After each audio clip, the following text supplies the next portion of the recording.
आइए रुक करते हैं देश विदेश की कुछ ताजा अपडेट्स की ओर। झूठ की हदें पार, लाल किले से मोदी जी का दावा। भगवान बिरसा मुंडा ने 1857 से पहले 22 साल की उम्र में आजादी के लिए की थी जंग। आदिवासी ट्विटर हैंडल के विवादास्पद ट्वीट पर हंगामा, मोदी सरकार की नीतियों पर उठ रहे हैं सवाल। सोशल मीडिया पर सक्रिय एक ट्विटर हैंडल आदिवासी समाचार ने हाल ही में एक ट्वीट के माध्यम से प्रधानमंत्री नरेंद्र मोदी पर गंभीर आरोप लगाए हैं। इस ट्वीट में लिखा गया है कि प्रधानमंत्री मोदी ने स्वतंत्रता दिवस के अवसर पर लाल किले से दिए गए अपने भाषण में भगवान बिरसा मुंडा के बारे में गलत जानकारी दी है। ट्वीट में आरोप लगाया है कि प्रधानमंत्री ने कहा कि बिरसा मुंडा ने 1857 की क्रांति से पहले देश की आजादी के लिए लड़ाई लड़ी थी, जबकि वास्तव में बिरसा मुंडा का जन्म 15 नवंबर 1875 में हुआ था। अफ्रीका, स्वीडन के बाद पाकिस्तान तक पहुंचा एमपॉक्स वायरस, मिला पहला केस, जानिए लक्षण और इलाज। दुनिया कुछ समय पहले कोविड-19 वायरस के खतरे से बाहर निकली थी कि अब एक और वायरस ने चिंता बढ़ा दी है। इस वायरस का नाम एमपॉक्स है, जिसे लेकर WHO ने ग्लोबल पब्लिक हेल्थ इमरजेंसी घोषित की है। स्वास्थ्य एजेंसी ने इसे ग्रेड 3 इमरजेंसी के रूप में वर्गीकृत किया है, जिसका अर्थ है कि इस पर तत्काल ध्यान देने की जरूरत है। जनवरी 2023 से अब तक 27,000 से अधिक मामले सामने आ चुके हैं। लगभग 1100 मौतें दर्ज की गई है। यह वायरस अब कांगो के कुछ हिस्सों के अलावा पूर्वी कांगो से रवांडा, युगांडा, बुरुंडी और केन्या तक फैल गया है। राजस्थान में फिर चलका वसुंधरा राजे का दर्द, खुद तो जियो, दूसरों को जीने मत दो। राजस्थान की पूर्व सीएम वसुंधरा राजे इन दिनों प्रवेश के दौरे पर हैं। उपचुनाव से पहले वह प्रदेश में सक्रिय हो गई हैं। इसी क्रम में वह आज उदयपुर पहुंची। यहाँ उन्होंने एक जैन संत के चातुर्मास पर आयोजित कार्यक्रम में हिस्सा लिया और शिष्टाचार लोकाचार को लेकर अपनी बात रखी। पूर्व सीएम ने कहा, जैन धर्म का मूल सिद्धांत है हिंसा रहित जीवन, लेकिन हिंसा की परिभाषा सिर्फ हथियार से हिंसा करना या मारना पीटना नहीं, किसी का दिल दुखाना, किसी का दिल तोड़ना, किसी की आत्मा को सताना भी है। उन्होंने ये भी कहा कि राजनीति में सबसे बड़ी धन दौलत जनता का प्यार है, जो उन्हें निरंतर मिल रही है।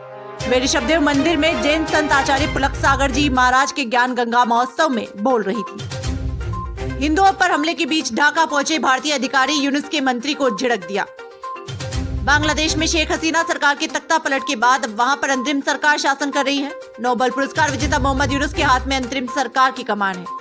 इस बीच हसीना सरकार का पतन करने वाले कट्टरपंथियों की भीड़ अब अल्पसंख्यक हिंदुओं का निशाना बना रही है। पूरे देश में लगातार हिंदुओं पर हो रहे हैं हमले।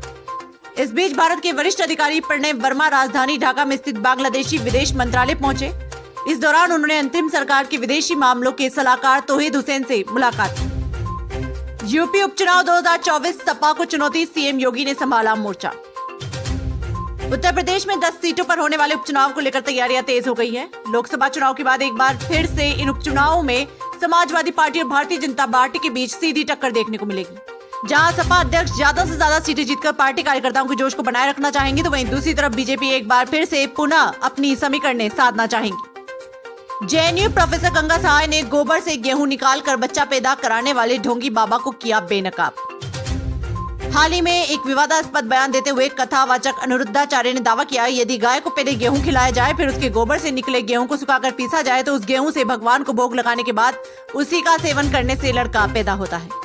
इस अजीबोगरीब बयान के बाद समाज में काफी हंगामा मच गया। टीवी 9 भारतवर्ष पर डिबेट के दौरान जेएनयू की प्रोफेसर गंगा सहाय ने इस ढोंगी बाबा की पोल खोलते हुए कहा कि इस प्रकार के झूठे दावों से समाज को गुमराह करना बेहद खतरनाक है। बारामती में पवार वर्सेस पवार, अजीत बिछा रहे बिसात तो शरद का भी बड़ा प्लान।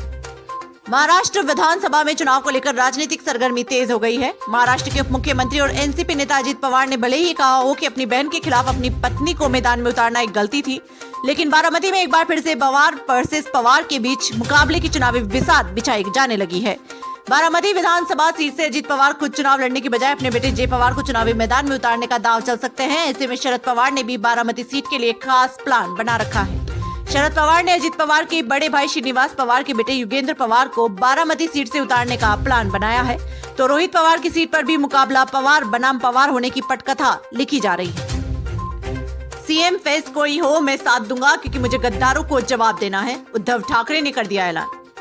महाराष्ट्र में विधानसभा चुनाव से पहले मुख्यमंत्री पद के उम्मीदवार को लेकर मची खींचतान पर पूर्व सीएम उद्धव ठाकरे ने बड़ा बयान दिया है। शिवसेना यूबीटी के अध्यक्ष उद्धव ठाकरे ने कहा है कि कांग्रेस और एनसीपी शरद पवार महाविकास आघाड़ी के सीएम कैंडिडेट के रूप में जिसका नाम भी बढ़ाएगी वो उसका समर्थन करेंगे। उद्धव ने ये भी कहा कि ये समय स्वार्थ से ऊपर उठकर कार्य करने का है। चर्चाएं हैं कि महाविकास आघाड़ी उन्हें प्रचार अभियान का मुखिया बनाकर उन्हीं की अगुवाई में चुनाव में उतर सकता है। इससे पहले कांग्रेस की ओर से कुछ समय ऐसे बयान सामने आए थे जिनके चलते सीएम फेस को लेकर पेच फंसता दिख रहा था। जानिए कौन सा फोन चलाते हैं पीएम मोदी। मीडिया रिपोर्ट्स के अनुसार प्रधानमंत्री मोदी जो फोन चलाते हैं वो एक सरकारी स्तर का हाई सिक्योरिटी फोन है जिसका नाम रुद्रा बताया जाता है। इस हाई सिक्योरिटी वाले फोन को भारत सरकार के इलेक्ट्रॉनिक्स और सूचना प्रौद्योगिकी मंत्रालय द्वारा बनाया गया है। साथ ही एक एंड्रॉइड फोन है जिसमें एक खास सुरक्षित ऑपरेटिंग सिस्टम मिलता है। ये फोन काफी सुरक्षित और एडवांस सेफ्टी फीचर्स से लैस बताया जाता है। इसके अलावा प्रधानमंत्री नरेंद्र मोदी बात करने के लिए सैटेलाइट या RX का फोन यूज करते हैं। आपको बता दें कि ये फोन मोबाइल हैंडसेट से बिल्कुल अलग होता है। ये फोन मिलिट्री फ्रीक्वेंसी बैंड पर कार्य करने में सक्षम है। इस फोन को कोई भी हैक या ट्रेस नहीं कर सकता। स्पेन में फंसी सुनीता विलियम्स के सामने खड़ी हुई एक और मुसीबत, 700 टुकड़ों में ब्लास्ट हुआ चीनी रॉकेट। नासा के अंतरिक्ष यात्री सुनीता विलियम्स और बेरी विलमोर 2 महीने से अधिक समय से इंटरनेशनल स्पेस स्टेशन पर फंसे हुए हैं। उनके लौटने की कोई संभावना नहीं है। आशंका है कि दोनों को 6 महीने तक अंतरिक्ष में रहना पड़ सकता है। इस बीच नई रिपोर्ट बताती है कि अंतरिक्ष में इन अंतरिक्ष यात्रियों पर चीनी खतरा मंडरा रहा है। बिजनेस टुडे की रिपोर्ट के मुताबिक हाल ही में विस्फोटित चीनी रॉकेट का मलबा इन अंतरिक्ष यात्रियों की ओर बढ़ रहा है, जिससे कि स्पेस स्टेशन पर मौजूदा यात्रियों के लिए खतरा बढ़ चुका है। देश दुनिया की तमाम बड़ी खबरों से जुड़े रहने के लिए देखते रहिए PTV हिंदुस्तान। यदि आपने अभी तक आपका अपना YouTube channel PTV Hindustan subscribe नहीं किया है तो अभी सब्सक्राइब कर लें, बेल आइकन जरूर दबा दें।